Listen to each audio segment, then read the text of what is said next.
It'll be fine. It'll be fine. It'll be fine. It'll be fine. Everything's in the oven. The pumpkin and the roll-ups are in the oven. Yeah, this is the relaxation part now. Exactly. So I think this is a perfect time, Gary, to ask you 5 questions. Awesome. Let's do it. Did you study? Did I study? That's a no. Okay. No. Question number 1. Question number 1.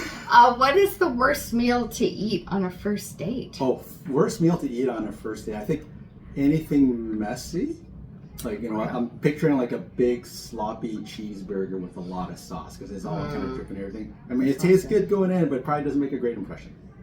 That's good. Would you do, for this dish, for Gary's episode 416, you can go back and find it, would you do a pumpkin roll-up lasagna for a first meal? For a first meal, that might be a little much for a first meal, especially if we're cooking I think so. together. Yeah. I think you got to get to at least 3 or 4 dates in for this dish. Yeah. Then you want to lock it down. For sure. I think this is a good lock it down dish, like a roast chicken. Yeah, it's a good test, and also see how well the two of you work together in the kitchen. Yes. Yeah, definitely. All right. Question number 2.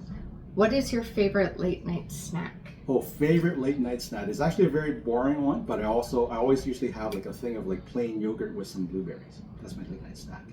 It's like That's good very source of healthy, protein. Gary. It's not a guilty treat. I get all my guilty treats in like earlier in the evening, but the thing I finish off is with like yogurt and berries. It's very, very healthy. Very healthy, but very healthy. But that disguises the fact that earlier I probably had like a whole bunch of like ketchup chips. So. Very Canadian thing, friends. Yes. If you don't live in Canada, very Canadian thing. And they're good. Very good. A lot of my American friends would shove their noses. Actually, I've tried to get people on board. Any luck? No. Well, you should tell them about this one guy who kind of came up on a road trip with his father just to buy ketchup chips in Canada. Yeah, that's the thing. A legend was born. Yeah. All right. Question number 3. What is a dish that just takes you back to childhood? Oh, dish that takes me back to childhood. It's a Chinese dish, Cantonese dish. It's tomatoes and beef. When I was a kid, my parents would make that for me all the time. I just love like the sweet, tangy tomatoes. You have that on white rice, white fluffy rice. That's a dish that always reminds me of childhood. Love that sounds really good. It's really good. Nice. When did you last have it? I have not had tomato beef in a while, but I actually made tomato egg, where you substitute egg in for beef, and made that about a week and a half ago. So similar sort of thing. Nice. All right. Question number 4. Possibly the most controversial of all the 5 questions. Wow. But Gary Chan, is a hamburger a sandwich? Hamburger sandwich. Oh, I can see why this is a controversial thing. I'm going to say no. Because a hamburger is its own thing. It deserves its own category. Okay. I think it's head and shoulders above all the lowly sandwiches. All the sandwiches you can stick it, okay? Ham and cheese, ham and rye, BLT. You guys can occupy the lower tiers. I'm gonna put the burger up here in its own category where it belongs. So it's beyond a sandwich. It's beyond a sandwich. I have a very strong opinion on that, as you can tell. That's hamburger, not a sandwich. Sandwich Gary is glass smash.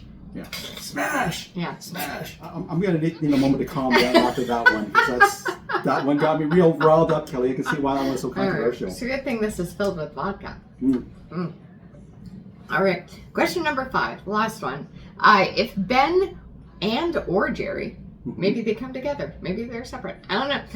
If Ben and Jerry knocked on your door and said, Gary Chan, we are naming an ice cream after you, what would they call it? And what would be in, like, your ice cream? Well, my first response would be Ben and Jerry.